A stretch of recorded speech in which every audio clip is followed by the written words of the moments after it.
Are you connected to nature? The goal with my photography is to do more than just get likes on Instagram. My mantra is conservation of wildlife and nature through visual advocacy. My name is Donal Boyd. I'm a wildlife portrait photographer and wildlife conservationist, and I have spent thousands of hours with wildlife in some of the most remote regions on Earth.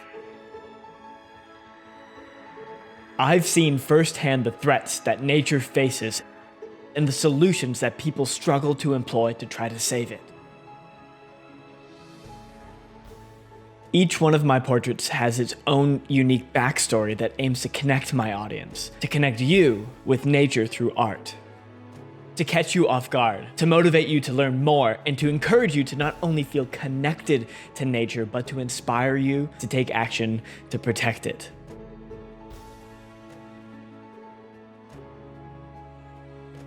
That is what my photography represents. The experiences that I have had out in nature is what motivates me to communicate my connection to nature through art. It's what drives me. So I'll ask you again, are you connected to nature? And are you driven to share your connection to help protect it?